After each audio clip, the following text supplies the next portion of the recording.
पुण्यामधल्या सभेमध्ये शरद पवारांचं नाव न घेता मोदींनी हल्लाबोल केला। भटकती आत्मा अशा शब्दामध्ये पवारांवर मोदींनी टीका केली। बड्या नेत्यामुळे महाराष्ट्रात अस्थिरतेचं राजकारण सुरू आहे। 45 वर्षांआधी एका नेत्यानं राजकीय खेळ सुरू केला आणि तेव्हापासून महाराष्ट्रात अस्थिरतेचं राजकारण सुरू असल्याचं मोदी म्हणाले। तर मोदींना मतमोजणीनंतर लक्षात येईल की ही भटकती आत्मा नसून ही भारताची आणि खास करून महाराष्ट्राची आत्मा आहे, असा पलटवार जयंत पाटील यांनी केलाय।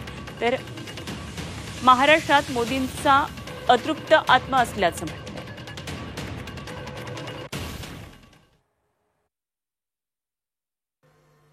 यहां के एक बड़े नेता ने अपनी महत्वाकांक्षा के लिए इस खेल की शुरुआत की। ये विपक्ष को ही अस्थिर नहीं करते, ये आत्मा कुछ भी कर देती है।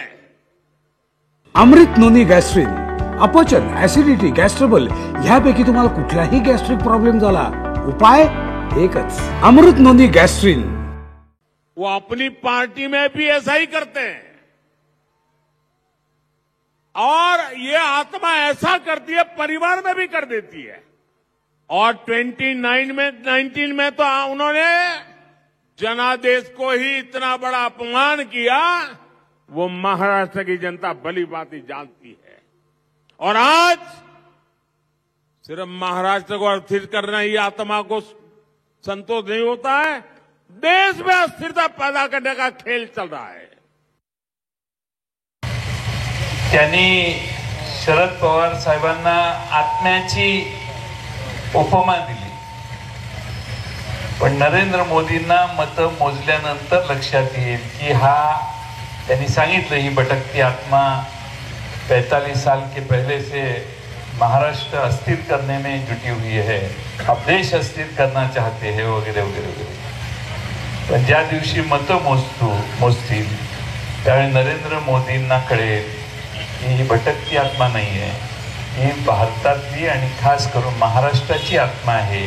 महाराष्ट्राचा आत्मा म्हणून शरद पवारांच्याकडे आज सगळा उभा महाराष्ट्र बघतो।